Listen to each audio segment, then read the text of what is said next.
Hello my dear students, welcome back to my class where every learning is enjoyable. और आज हम start करेंगे Gauss law and its application. और उसमें हम आज फर्स्ट स्टार्ट करेंगे कंटीन्यूअस चार्ज डिस्ट्रीब्यूशन। क्योंकि गॉस लॉ पढ़ने से पहले जो है वो हम दो चीजें पढ़ेंगे, एक तो कंटीन्यूअस चार्ज डिस्ट्रीब्यूशन और एक हम पढ़ेंगे इलेक्ट्रिक फ्लक्स, जिसकी जरूरत जो है वो हमें गॉस लॉ में पड़ेगी या उसके एप्लीकेशंस में पड़ेगी। ठीक है ना। तो गॉस लॉ जो है वो हम आज स्टार्ट नहीं करेंगे। आज हम एक पढ़ेंगे कंटीन्यूअस चार्ज डिस्ट्रीब्यूशन और उस पर बेस्ड जो कुछ न्यूमेरिकल करेंगे, और कल स्टार्ट करेंगे हम इलेक्ट्रिक फ्लक्स और गॉस लॉ। तो देखते हैं कि कंटीन्यूअस चार्ज डिस्ट्रीब्यूशन क्या है। तो चार्ज डिस्ट्रीब्यूशन से समझ में आता है कि चार्ज को हम क्या करने जा रहे हैं, हम बांटने जा रहे हैं। चार्ज को हम जो है वो डिस्ट्रीब्यूट करना जा रहे हैं, और वो भी कैसा, कंटिन्यूअसली। आई बात समझ में? तो अभी तक हम जो पढ़ रहे थे वो सिर्फ पॉइंट चार्ज के बारे में पढ़ रहे थे, ठीक है ना। अगर मान लो यहाँ पे अगर कोई पॉइंट चार्ज रखा है, यहाँ पे पॉइंट चार्ज रखा है, और यहाँ मुझे जो है इस पॉइंट P पे r डिस्टेंस पे अगर मुझे इलेक्ट्रिक फील्ड निकालना होता तो मुझे पता था कि E इज इक्वल टू क्या होता था, pq/r²। लेकिन अब हम क्या कर रहे हैं, चार्ज को बांट रहे हैं, ठीक है ना। मान लो कि अगर मैंने एक रॉड ले ली है ना, ये रॉड, और इसमें मैंने क्या किया, चार्ज जो है डिस्ट्रीब्यूट कर दिया, और फिर मैंने पूछा कि बताओ इस पॉइंट पे जो इलेक्ट्रिक फील्ड कितना होगा। तब आपका आंसर वो नहीं होगा क्या, kq/r², ये वाला, क्योंकि ये पॉइंट चार्ज थोड़ी है। अब हमने क्या किया, चार्ज को इस पूरी रॉड पे डिस्ट्रीब्यूट कर दिया है। क्योंकि अगर मैं यहाँ वाले चार्ज की बात करूंगा तो इसकी डिस्टेंस अलग होगी, इस चार्ज की बात करूंगा तो इस पॉइंट के लिए डिस्टेंस अलग होगी। तो इसके लिए हम जो है वो चार्ज का डिस्ट्रीब्यूशन जो है वो समझेंगे। और देखो चार्ज की डिस्ट्रीब्यूशन समझने के लिए हम क्या करेंगे, तो कंटीन्यूअस चार्ज डिस्ट्रीब्यूशन जो है वो कितना होता है, 3 टाइप्स का होता है, ठीक है। कंटीन्यूअस चार्ज डिस्ट्रीब्यूशन 3 टाइप्स का होता है। First linear charge distribution, second है सरफेस चार्ज डिस्ट्रीब्यूशन, और थर्ड है वॉल्यूम चार्ज डिस्ट्रीब्यूशन। तो पढ़ते हैं अपन की लीनियर चार्ज डिस्ट्रीब्यूशन है क्या, ठीक है।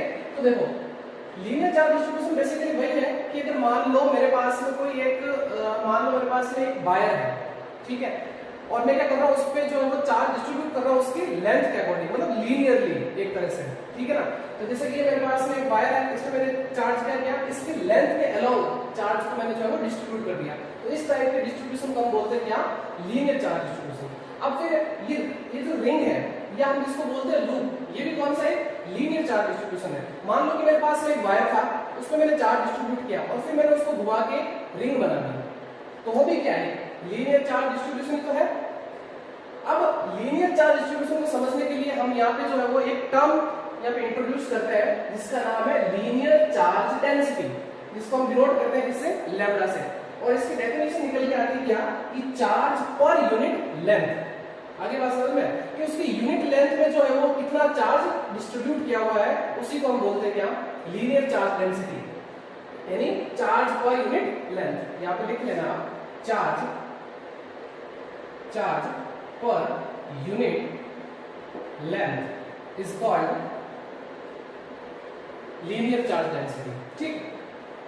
अब अगर इसकी यूनिट की बात करें तो चार्ज यूनिट क्या होती है, कूलम, लेंथ यूनिट क्या होती है, मीटर, सो कूलम पर मीटर, सिंपल। नाउ अब आता है अपने पास में क्या, surface charge density, surface charge density. अब चार्ज को क्या किया मैंने, किसी सरफेस पे जो है वो डिस्ट्रीब्यूट किया हुआ है। फॉर एग्जांपल मान लो ये मेरे पास में बोर्ड है, ठीक है, और ये इसका क्या सरफेस है, तो चार्ज को मैंने क्या किया, इसकी पूरे सरफेस पे जो है वो कंटीन्यूअस एक जैसा जो है वो डिस्ट्रीब्यूट कर दिया। क्लियर। इस तरीके से आप मान सकते हो कि मेरे पास में अगर मान लो एक कोई कंडक्टिंग स्फीयर है या मेटालिक कोई स्फीयर है, ठीक है, उस पे मैंने क्या किया, चार्ज को डिस्ट्रीब्यूट किया हुआ है उसके सरफेस पे, ठीक। तो इस टाइप के डिस्ट्रीब्यूशन को हम क्या बोलते हैं, सरफेस चार्ज डिस्ट्रीब्यूशन। जैसे कि मेरे पास में कोई कंडक्टिंग शीट है, ये मान लो बोर्ड, मान लो इस तरीके से है ना, उस पे चार्ज क्या रखा है, डिस्ट्रीब्यूट कर रखा है। तो सरफेस पे जब चार्ज डिस्ट्रीब्यूट होता है उसको हम बोलते हैं क्या, सरफेस चार्ज डिस्ट्रीब्यूशन। और इससे एक टर्म, इसको समझने के लिए हम जिस टर्म का यूज करते हैं उसका नाम है सरफेस चार्ज डेंसिटी, जिसको हम जो है सिग्मा से लिखते हैं। और सिंपल सा फॉर्मूला इसका भी है, चार्ज पर यूनिट एरिया, ठीक है, उसके यूनिट एरिया में जो है वो कितना चार्ज डिस्ट्रीब्यूट किया हुआ है उसको हम बोलते हैं क्या, surface charge density. Unit simple, coulomb पर मीटर स्क्वायर, बिकॉज़ एरिया किसका होता है, स्क्वायर यूनिट में होता है। सो ये नेक्स्ट वॉल्यूम चार्ज डिस्ट्रीब्यूशन। मान लो मेरे पास में कोई एक ऑब्जेक्ट है और मैंने क्या किया, उस पे जो है वो चार्ज डिस्ट्रीब्यूट किया, तो वो चार्ज डिस्ट्रीब्यूट हो गया, क्या हुआ, उसके पूरे वॉल्यूम में डिस्ट्रीब्यूट हो गया, उसको हम क्या बोलते हैं, volume charge distribution. For example जैसे कि प्लास्टिक स्फीयर है ना, नॉन कंडक्टिंग स्फीयर है, तो उसमें जो चार्ज है वो क्या होता है, एक पूरे वॉल्यूम के अंदर जो है वो डिस्ट्रीब्यूट होता है। फॉर एग्जांपल अगर मैं इस रूम की बात करूं तो ये रूम भी क्या एक तरह से सॉरी, अगर इस रूम के अंदर अगर मैं पूरा चार्ज डिस्ट्रीब्यूट डिस्ट्रीब्यूट कर दूं तो उस चार्ज डिस्ट्रीब्यूशन को मैं क्या बोलूंगा, वॉल्यूम चार्ज डिस्ट्रीब्यूशन, है ना। तो इसके अलावा एक एग्जांपल और दे सकते हैं आप, जैसे कि क्यूब का, ये है ना, इसमें मैंने क्या कर रखा है, चार्ज को ऐसे कंटिन्यूअसली डिस्ट्रीब्यूट कर रखा है, कंटिन्यूअसली, ठीक है। तो इसको हम क्या बोलते हैं, वॉल्यूम चार्ज डिस्ट्रीब्यूशन। तो ध्यान से जो है आप समझना कि जो लीनियर चार्ज डिस्ट्रीब्यूशन है वो बेसिकली क्या है, वन डायमेंशनल है। आगे बात समझना है, ये कौन सा है, वन डायमेंशनल, ये वन डायमेंशनल है, ठीक है। इसको देख लो आप, ये कौन सा है, टू डायमेंशनल यानी 2D, और ये कौन सा है, 3D। आगे बात समझ में, सिंपल सा आपको दिख रहा है, linear charge distribution and surface charge distribution and volume charge distribution, और यूनिट इसकी क्या हो जाएगी, कूलम पर मीटर क्यूब। तो याद रखना भी बहुत इजी है, अगर लीनियर चार्ज डेंसिटी पूछे तो charge per unit length, surface charge density पूछे तो चार्ज पर यूनिट एरिया या सरफेस एरिया, एक ही बात है। और वॉल्यूम चार्ज डेंसिटी पूछे तो क्या होगा मेरे पास में, charge per unit volume. I hope आपको ये समझ में आ गया होगा कि कंटीन्यूअस चार्ज डिस्ट्रीब्यूशन होता क्या है। अब इससे हम रिलेटेड जो है वो कुछ क्वेश्चंस करेंगे, है ना। ऐसी जो है वो मैं ये एक एग्जांपल लूंगा रिंग का, उससे हम ये चेक करेंगे कि उसके सेंटर से किसी पॉइंट P पे इलेक्ट्रिक फील्ड कितना होता है। तो फटाफट इसको नोट करिए, फिर जो है वो आगे बढ़ते हैं।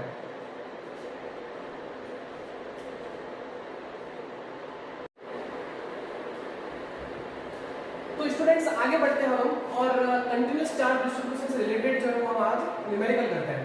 तो पहला न्यूमेरिकल देखो, ध्यान से समझना, क्वेश्चंस लिखा हुआ आपके सामने, आप गलती क्या करते हो, आप क्वेश्चंस को पूरा पढ़ लेते हो। तो हमेशा क्वेश्चंस को एक साथ पूरा मत पढ़ा करो, देखो कैसे पढ़ना है क्वेश्चन को और कैसे सॉल्व करता है। तो वो charge Q is placed uniformly over a loop, इतना सा पढ़ो, सिर्फ पूरे क्वेश्चन को पढ़ने की जरूरत नहीं है। और फिर आप जो इमेजिन करो क्या कह रहा है ये क्वेश्चन, क्या कहा है, charge Q is placed uniformly over a loop. तो क्या करो आप, पहले लूप बनाओ, ये आपने लूप बना दिया। अब क्या है, charge Q is placed uniformly, ये यूनिफॉर्मली जो है वो चार्ज को जो है वो इसके सरफेस पे या इसकी लेंथ पे अलोंग, जो मैंने क्या किया, इसको डिस्ट्रीब्यूट कर दिया चार्ज को, ठीक है। तो ये क्या है, यूनिफॉर्मली, क्लियर।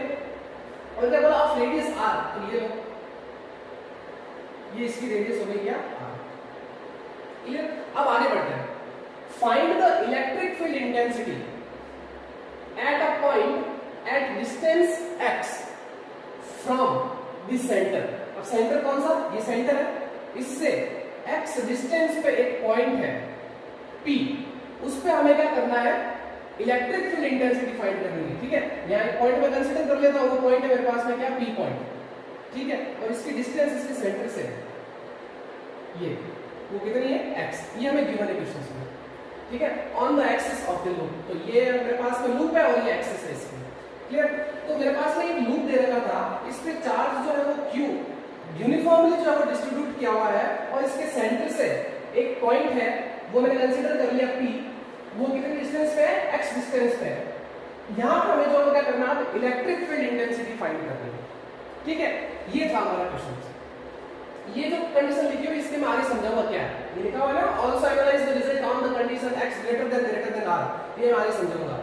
अच्छा, अगर ये पॉइंट चार्ज होता, मान लो अगर ये पॉइंट चार्ज होता और यहाँ एक P पॉइंट ये है और x डिस्टेंस पे होता, ये वाली डिस्टेंस अगर x है और यहाँ चार्ज Q है, और अगर मैं इलेक्ट्रिक फील्ड पूछता तो आपका आंसर सीधा आ जाता कि Q/x²। ये हमने पढ़ा है फर्स्ट चैप्टर के अंदर। लेकिन यहाँ पे ये नहीं है, ये जो है वो पॉइंट चार्ज थोड़ी है, यहाँ पे चार्ज को क्या किया मैंने, डिस्ट्रीब्यूट कर दिया। आगे बात समझ में, तो समझते हैं इसको, देखो। तो अगर मुझे इस लूप के कारण अगर इस पॉइंट पे इलेक्ट्रिक फील्ड फाइंड करना है, तो मैं क्या करूंगा, अगर मेरे पास में स्मॉल चार्ज होता या पॉइंट चार्ज होता, उसके लिए मुझे पता है कि इलेक्ट्रिक फील्ड का फॉर्मूला क्या होता है, kq/r², ये मुझे पता है। तो क्यों ना मैं क्या करूं, इस पूरे ही लूप को एक छोटे छोटे एलिमेंट्स में चार्ज के ले लूं, और उन सभी चार्जेस के कारण जो इलेक्ट्रिक फील्ड है इस पॉइंट पे, उन सबको क्या करूं, मैं ऐड कर दूं, तो मेरे पास में नेट इलेक्ट्रिक फील्ड आ जाएगा। आगे बात समझ में। और जोड़ने का काम कौन करता है, अगर मैं सभी चार्जेस के कारण इलेक्ट्रिक फील्ड निकालूं और सभी को ऐड कर दूं, ऐड करने के लिए क्या करता है, इंटीग्रेशन तो करता है, तो वही चीज यहाँ करेंगे। तो मैं क्या करता हूँ, ध्यान से देखना, यहाँ पे मैंने एक छोटा सा एलिमेंट यहाँ पे काट दिया, ठीक है। वो एलिमेंट है मेरे पास में क्या, dq, बिकॉज स्मॉल चार्ज है, पॉइंट चार्ज इसको मैं मानता हूं, ठीक। ओके, अब ये मेरे पास में चार्ज है, अगर मुझे इस पॉइंट पे इलेक्ट्रिक फील्ड पता करनी है तो देखो मैं क्या करता हूं, पहले तो मैं इसको इससे ज्वाइन कर देता हूं, ये ठीक। और ये डिस्टेंस मैं मान लेता हूं कि इस चार्ज की इस पॉइंट के लिए कितनी डिस्टेंस है, आर डिस्टेंस है, क्लियर है यहां तक। अब इस चार्ज के कारण इस पॉइंट पे जो इलेक्ट्रिक फील्ड की डायरेक्शन होगी वो किधर होगी, तो मैंने आपको पहले बता दिया, पॉजिटिव चार्ज से तो क्या होती है, अवे, और नेगेटिव चार्ज के टुवर्ड्स। तो ये पॉजिटिव चार्ज है, इस पॉइंट पे इससे क्या कर दो, अवे कर दो, तो इसके लिए जो इलेक्ट्रिक फील्ड होगी वो कौन सी होगी, डी तो होगी। क्यों, क्योंकि अगर छोटा चार्ज है तो इलेक्ट्रिक फील्ड भी क्या होगा, उससे छोटा इलेक्ट्रिक फील्ड होगा, देखिए। तो डी क्यू से कौन सा इलेक्ट्रिक फील्ड बनेगा, डी इलेक्ट्रिक फील्ड बनेगा। अब हमें जो इलेक्ट्रिक फील्ड इंटेंसिटी पता करनी है वो कहां करनी है, on the axis of the loop. आगे बात समझ में। अगर मैं इस लाइन को थोड़ा सा आगे बढ़ाता हूं, इस लाइन को मैं आगे बढ़ाता हूं, क्लियर है यहाँ तक, ठीक। तो देखो अगर मैंने मान लिया कि ये एंगल क्या है, थीटा है, तो बताओ ये एंगल भी कितना होगा, थीटा ही तो होगा, क्लियर, यहाँ तक बात क्लियर है। अच्छा, अगर मैं बात करूं इस एंगल की, तो ये एंगल कौन सा होगा, इसका वर्टिकली अपोजिट एंगल। लेकिन मुझे जो इलेक्ट्रिक फील्ड निकालना है वो क्या निकालना है, इसके एक्सिस पे निकालना है, तो मुझे क्या करना पड़ेगा, इस इलेक्ट्रिक फील्ड के कंपोनेंट में डिस्ट्रीब्यूट करना पड़ेगा, ठीक है, स्प्लिट करना पड़ेगा। और आपको पता है इसका एक कंपोनेंट इस तरफ आएगा और एक कंपोनेंट इसका कहां आएगा, इधर आएगा, यानी परपेंडिकुलर जो इनके कंपोनेंट होते हैं उसमें मुझे इसको जो है स्प्लिट करना पड़ेगा। तो जिस तरफ थीटा होता है उस तरफ कौन सा एंगल होता है, cos का आता है, ये मैंने पहले बता रखा है। तो इस तरफ क्या आएगा, DE cos थीटा, और इसके नीचे की तरफ जो परपेंडिकुलर कंपोनेंट आएगा वो कौन सा आएगा, DE sin थीटा। सिंपल है, क्लियर है तक। सो DE cos थीटा और ये DE sin थीटा। अब आगे बढ़ते हैं। अच्छा, जैसा ये मैंने एक एलिमेंट लिया है ना, तो इसके सिमेट्रिक एलिमेंट नीचे भी तो होगा, ये मैं मान के चलता हूं, क्योंकि मुझे क्या करना है, इसको छोटे छोटे छोटे छोटे छोटे छोटे एलिमेंट में अगर मुझे इसको काटना है तो इसके सिमेट्रिक एक एलिमेंट यहाँ पे भी तो रहा होगा, DQ, क्योंकि DQ DQ DQ DQ अगर मैं सबको ऐड कर दूंगा मेरे पास में क्या आएगा, Q ही तो आएगा। आ रही है बात समझ में। हाँ, तो इसके कारण इस पॉइंट पे इलेक्ट्रिक फील्ड जो होगा वो क्या होगा, वो इस तरह से होगा, यानी ये कौन सा, DE, ठीक है ये। लेकिन मुझे जो रेस्पॉन्सिबल कंपोनेंट चाहिए वो कौन सा होगा, एक्सिस के लिए DE cos थीटा ही तो होगा रेस्पॉन्सिबल कंपोनेंट, ये थोड़ी होगा। अरे बस देखो ये क्यों नहीं होगा, अभी पता चल जाएगा आपको। अब देखो अगर ये थीटा है तो देखो ये भी एंगल क्या होगा, थीटा होगा, तो ये एंगल कौन सा होगा, थीटा होगा। क्लियर है यहाँ तक बात, ज्योमेट्री लगा बहुत सिंपल है, ठीक। अब वही कि मुझे क्या करना पड़ेगा, इस इलेक्ट्रिक फील्ड के कंपोनेंट को, सॉरी इस इलेक्ट्रिक फील्ड का करना पड़ेगा मुझे दो परपेंडिकुलर कंपोनेंट में डिवाइड करना पड़ेगा। तो भाई एक कंपोनेंट इसका इस तरफ आएगा, वो कौन सा होगा, DE cos थीटा, और इसका एक कंपोनेंट इसके जिस परपेंडिकुलर ये वाला आएगा वो कौन सा होगा, DE sin थीटा। क्लियर, ये मैं दो नहीं देना आपको, आगे बात समझ में। ये तो मैंने इसके जो सिमेट्रिकल कंपोनेंट लिया है आपको समझाने के लिए, सॉरी ये क्या लिया, एलिमेंट लिया है आपको समझाने के लिए, ठीक है। लेकिन जो मेनली जो मैं समझाना जा रहा हूं, क्योंकि देखो ये जो DE sin थीटा ये तो अपने इफेक्ट को कैंसिल कर देंगे, बिकॉज़ जितना ये उतना वापस नीचे है ना, तो जितना इसको ये ऊपर खींच रहा है उतना ये नीचे खींच रहा है। तो ये तो रेस्पॉन्सिबल कंपोनेंट होने से था नेट इलेक्ट्रिक फील्ड के लिए, तो नेट इलेक्ट्रिक फील्ड के लिए कंपोनेंट कौन सा होगा, ओनली DE sin थीटा। ये ऐसा मत कहना DE sin theta plus DE sin theta, ये तो मैंने एक जस्ट समझाने के लिए लिया है कि अगर ऐसी चीज होगी ना तो इसके जस्ट एक परपेंडिकुलर कंपोनेंट ऐसा होगा जो इसके इफेक्ट को क्या करेगा, कैंसिल आउट कर देगा। तो अपने पास में जो बचेगा वो ओनली क्या बचेगा, DE cos थीटा ही बचेगा। आगे बात समझ में, तो आगे बढ़ते हैं, ठीक है।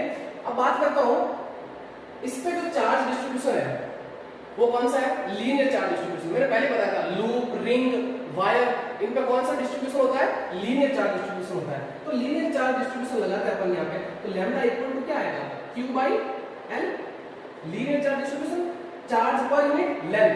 अच्छा, इसकी मैं लेंथ की बात करूं तो इसकी लेंथ कितनी है, सोच के बताओ, आप खुद सोचो इसकी लेंथ कितनी होगी। मान लो ये जो लूप है ये पहले मान लो एक रिंग रहा हो, सॉरी ये जो है एक वायर रहा होगा, और अगर इस वायर को अगर मैंने घुमा के एक लूप बना दिया तो क्या वो उसकी सर्कमफ्रेंस होगी, बिकॉज ये अगर ये L लेंथ का वायर था, इसको मैंने घुमा के एक सर्किल बना दिया या रिंग बना दी, तो वो किसके इक्वल आ गई, उसकी लेंथ उसके सर्कमफ्रेंस के इक्वल ही तो होगी। तो यहाँ पे मैं लिखूंगा Q/2πr, और अगर मुझे ऐसे चार्ज कैलकुलेट करना है तो वो क्या होगा, लैम्डा इंटू 2πr, यही तो आएगा चार्ज इसका। क्लियर है यहाँ तक, चलिए अब बात करते हैं इलेक्ट्रिक फील्ड की, ठीक है। अब इस एलिमेंट के कारण जो इलेक्ट्रिक फील्ड होगा वो तो आपको पता ही है, पॉइंट चार्ज के कारण electric field D is equal to क्या हो जाएगा, K dq upon r square. ये डिस्टेंस इसकी कितनी है, r है ना, यहाँ पे लिख लेता हूं मैं, electric field due to small element of charge dq। अरे बात समझ में, ये जो इलेक्ट्रिक फील्ड है वो किसके कारण है, dq के कारण है।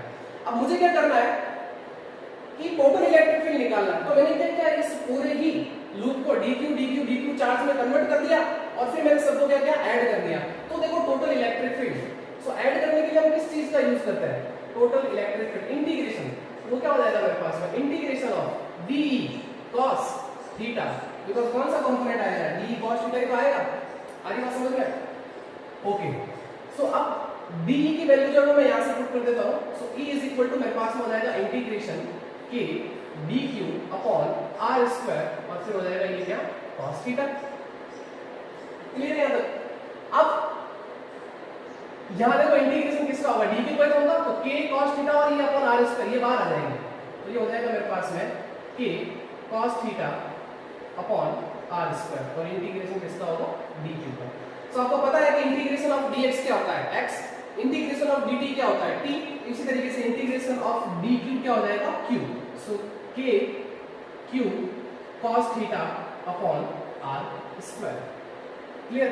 अब ध्यान से देखो, हमें क्या क्या चीज पता थी, हमें ये x पता है और ये r पता है, हमें ये वाला मतलब सॉरी इसकी रेडियस पता है, ये डिस्टेंस थोड़ी पता है, ये तो मैंने क्या किया, इमेजिन की है ना इस r को, तो लेकिन मुझे क्या करना पड़ेगा, इस r को हटाना पड़ेगा। तो देखो क्यों, ये मेरे पास में r है, ये x है और देखो ये ट्रायंगल बन रहा है, और वो कौन सा ट्रायंगल बन रहा है, राइट एंगल ट्रायंगल। तो यहां मैं क्या लगाऊंगा, एक पाइथागोरस का फॉर्मूला लगाऊंगा। क्लियर। तो देखो क्या होगा, इसका निकल गया जो r है वो क्या निकल के आएगी, root r square plus x square, because Pythagoras theorem यही तो है, कौन सा, hypotenuse square equal to perpendicular square plus base square. और अगर मुझे उसकी हाइपोटेनस निकालनी है तो मैं क्या ले लूंगा, उसका रूट ले लूंगा, तो हो जाएगा r square plus x square का स्क्वायर रूट। क्लियर है यहां तक। और तो r की वैल्यू मेरे पास में जो निकल के आएगी वो क्या निकल के आएगी, root r square plus x square. और इसी तरीके से cos थीटा की बात करेंगे तो cos थीटा आपको पता है क्या होता है, बेस अपॉन हाइपोटेनस। तो देखो ये थीटा, थीटा के सामने वाली साइड होती है परपेंडिकुलर, 90 डिग्री के सामने वाली होती है हाइपोटेनस, तो पीछे बची क्या, बेस। बेस मेरे पास में क्या है, x।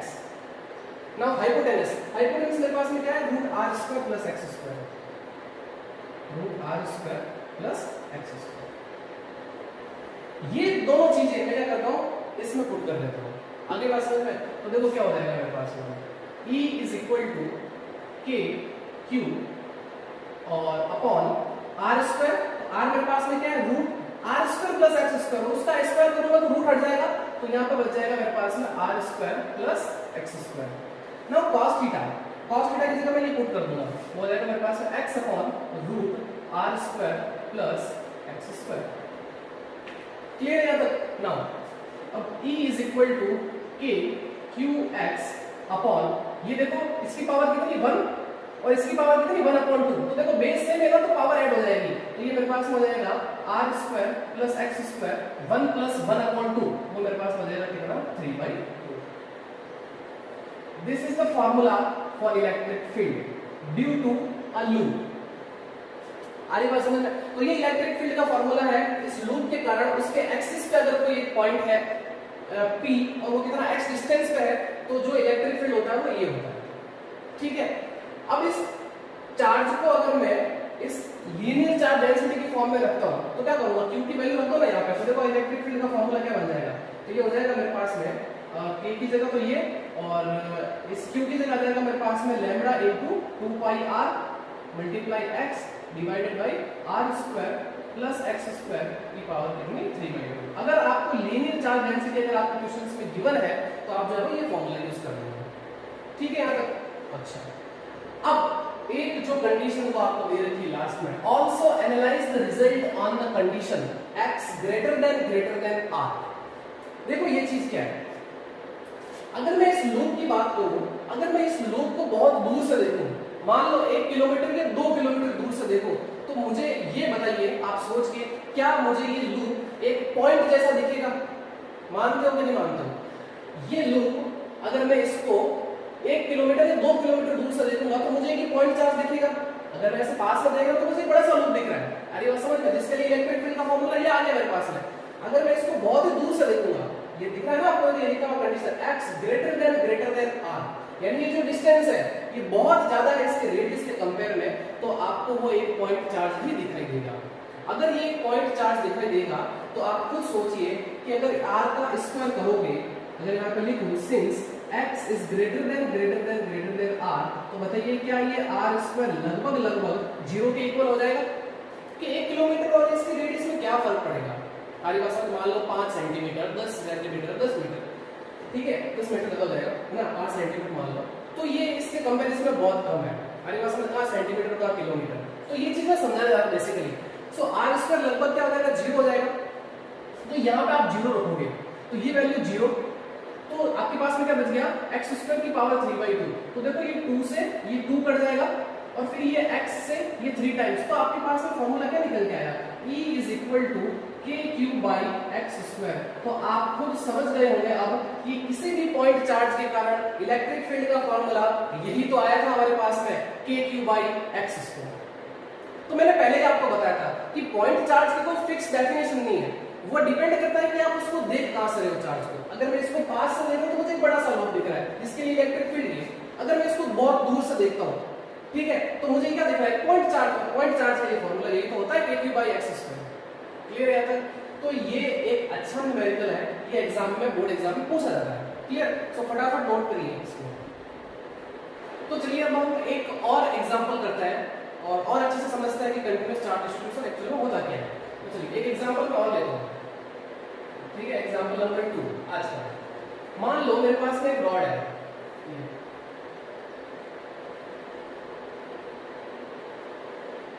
और इस पे मैंने क्या किया? चार्ज को जो है वो कंटिन्यूअसली डिस्ट्रीब्यूट कर दिया इसकी लेंथ के अलोंग, और इसकी लेंथ जो है वो है मेरे पास में क्या? L।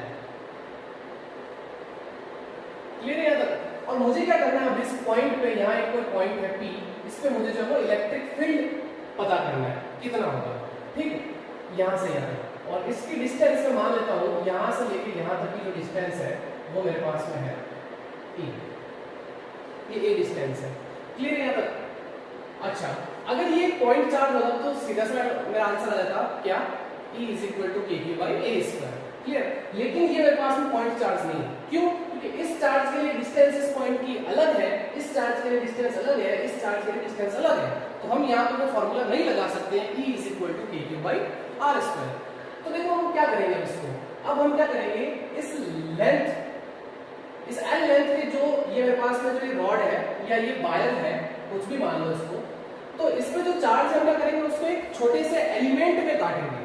फिर हम क्या करेंगे? उस छोटे से एलिमेंट के लिए हम जो है वो इलेक्ट्रिक फील्ड पता करेंगे, क्योंकि वो जो छोटा सा एलिमेंट होगा वो कैसे वर्क करेगा? As a point charge. आ रही बात समझ में? तो मैंने क्या किया कि मान लो यहाँ पे एक छोटा सा एलिमेंट चार्ज का मैंने काट दिया, और इसको मैंने नाम दे दिया क्या? ये कौन सा है? dq। क्लियर? बिकॉज ये तो टोटल चार्ज है मेरे पास में q, ये वाला तो पूरा चार्ज है q, इतना सा चार्ज मेरे पास में क्या होगा? dq, ठीक है ना, स्मॉल एलिमेंट। तो इसकी भी कुछ डिस्टेंस होगी, वो डिस्टेंस क्या होगी? dx डिस्टेंस होगी। क्लियर? और ये जो है चार्ज इस पॉइंट से वो कितना है? x डिस्टेंस पे है, ये। क्लियर? तो अब मुझे पता है कि अब मैं यहाँ पे फॉर्मूला लगा सकता हूँ पॉइंट चार्ज का, क्योंकि इसको मैंने क्या मान लिया? As a point charge. तो ऐसे ऐसे मैं क्या करूंगा? बहुत ही छोटे छोटे टुकड़े कर दूंगा चार्ज के, और उन सभी के कारण मैं क्या निकालूंगा? इलेक्ट्रिक फील्ड, और सबको ऐड कर दूंगा तो मेरे पास क्या आ जाएगा? Total electric field. तो हम सबके हम इतने छोटे छोटे पार्ट नहीं करेंगे, हम इसके लिए इलेक्ट्रिक फील्ड निकाल कर उसका हम क्या कर देंगे? इंटीग्रेशन कर देंगे और लिमिट लगा लेंगे। अब भी पता करते हैं, देखो लिमिट क्या आएगी इसकी। तो अब इस छोटे चार्ज के कारण जो इलेक्ट्रिक फील्ड होगा वो क्या होगा? d होगा, और उसकी डायरेक्शन क्या होगी? इस तरफ की तो होगी d। क्लियर? क्योंकि पॉजिटिव चार्ज और पॉजिटिव चार्ज से इलेक्ट्रिक फील्ड की डायरेक्शन क्या होती है? Away from the charge. So देखो इसका जो इलेक्ट्रिक फील्ड आएगा, फॉर्मूला क्या होगा? कि dq अपॉन r स्क्वायर। अब इस चार्ज के कारण जो डिस्टेंस है वो कितनी मानी मैंने x तो ली है, तो यहाँ पे क्या रहेगा मेरे पास में x²। ठीक है, अब बात करते हैं नेट इलेक्ट्रिक फील्ड की या टोटल इलेक्ट्रिक फील्ड।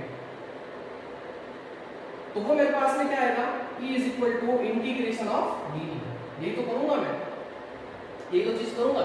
अब लिमिट भी देखते हैं क्या आएगा। तो पहले तो यहाँ पे इसकी वैल्यू रख देता हूं मैं। तो डी की वैल्यू क्या आएगी मेरे पास में, k dq upon x²। Clear है यहाँ तक? अच्छा, अब ध्यान से देखना, ये जो dq है, क्या इसको मैं लीनियर चार्ज डेंसिटी में कन्वर्ट कर सकता हूं? बिल्कुल कर सकता हूं, क्योंकि जब मैंने अगर इस रॉड की बात की है तो इसमें जो चार्ज डिस्ट्रीब्यूट हुआ होगा वो कैसा हुआ होगा, लीनियर चार्ज डिस्ट्रीब्यूशन। और इसको समझने के लिए हम किस टर्म का यूज करते हैं, लीनियर चार्ज डेंसिटी का। तो आपको पता है कि linear charge density, linear charge density, उसका फॉर्मूला क्या है, वो है lambda is equal to q upon l. ये तो है charge per unit length. But अगर मैं यहां पे बात करूं इस dq की, तो dq के लिए तो मेरे पास में लैम्डा क्या रहेगा, देख लो, सॉरी हाँ, तो जो लैम्डा है, अब मेरे पास में चार्ज का dq और इसकी डिस्टेंस पर यूनिट लेंथ, इसकी डिस्टेंस क्या है मेरे पास में, dx तो है। अब ध्यान से देखना, अगर मैं इसका इंटीग्रेशन करना चाहूंगा तो इंटीग्रेशन किसका होगा, x का। लेकिन यहाँ पे मेरे पास में क्या है, q है ना, तो लेकिन इस q को मुझे किसमें बदलना पड़ेगा, dx में बदलना पड़ेगा, तभी तो इंटीग्रेशन होगा। नहीं तो ये क्या है, इसके रिस्पेक्ट में कांस्टेंट है x, तो मुझे क्या करना है, इस चार्ज को किसमें बदलना है, x में बदलना है, यानी dx में बदलना है। उसके लिए मैंने ये फॉर्मूला यूज किया है। आ रही बात समझ में? तो linear charge density equal to क्या हो गया मेरे पास में, dq/dx, charge per unit length. तो यहां से अगर मैं dq निकालना चाहूंगा तो मेरे पास में क्या आएगा, लैम्डा dx, ये तो आएगा। तो ये मेरे पास में अब हो जाएगा E is equal to integration k lambda dx upon x²। अब इंटीग्रेशन हो जाएगा ऐसा, बिकॉज क्यों, क्योंकि यही तो है मेरे पास में वेरिएबल x, और यहाँ पे भी x है मेरे पास में। अब इसका इंटीग्रेशन हो जाएगा, तो कांस्टेंट क्या होगा मेरे पास में, k और लैम्डा। अच्छा, अब बात करते हैं इसकी लिमिट की। तो ध्यान से देखना, अगर यहाँ पे जो चार्ज होगा उसकी डिस्टेंस कितनी होगी, देख लो, a तो होगी, और यहाँ पे जो चार्ज होगा इसके एंड पे, उसकी डिस्टेंस क्या होगी, a प्लस l। तो लिमिट क्या निकल के आ गई x की, x equal to a to x equal to a plus l। आ गई बात समझ में? मुझे क्या करना है, सभी चार्जेस के कारण इलेक्ट्रिक फील्ड निकाल के सबको ऐड तो करना है। ऐड के लिए मैंने क्या किया, इंटीग्रेशन कर दिया है। तो देखो, यहाँ चार्ज होगा, यहाँ होगा, यहाँ होगा, यहाँ होगा और यहाँ होगा, सब जगह होगा चार्ज। तो मैंने क्या किया, इस एंड के लिए तो मैंने चार्ज के लिए तो क्या लिमिट लगा दी a, और इस वाले एंड के लिए जो चार्ज है उसकी लिमिट क्या होगी, a प्लस l, जिसके अंदर सारे चार्ज आ जाएंगे। अब k लैम्डा तो कांस्टेंट है, बाहर आ जाएगा। सो E इज इक्वल टू, ये हो जाएगा मेरे पास में k लैम्डा इंटीग्रेशन x की पावर -2 और फिर dx। अब ये तो बहुत ही सिंपल है, आपको आपने पढ़ा है x की पावर n का इंटीग्रेशन क्या होता है, ये तो होता है k लैम्डा x की पावर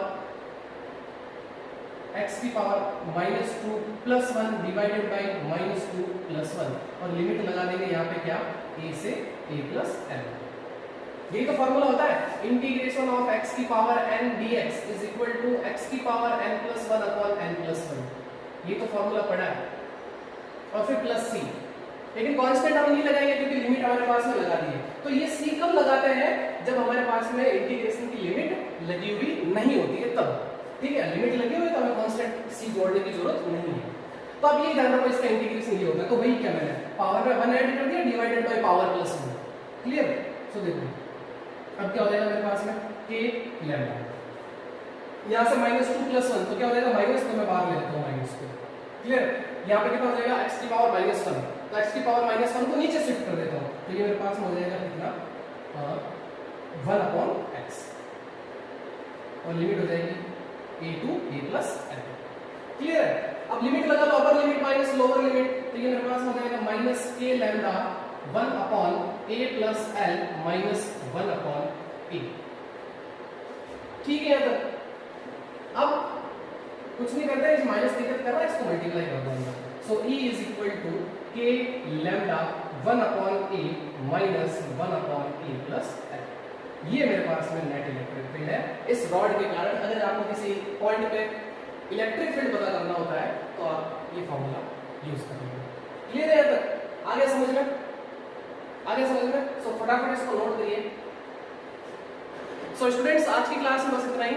नेक्स्ट लेक्चर में हम पढ़ेंगे इलेक्ट्रिक फ्लक्स और गॉस लॉ को, ठीक है? तो आई होप आपको आज की क्लास में बहुत ही मजा आया होगा पढ़ने में। तो मिलते हैं नेक्स्ट वीडियो में, तब तक इस चैनल को ज्यादा से ज्यादा लाइक करिए, शेयर करिए और सब्सक्राइब करिए। मिलते हैं नेक्स्ट वीडियो में, तब तक बाय बाय।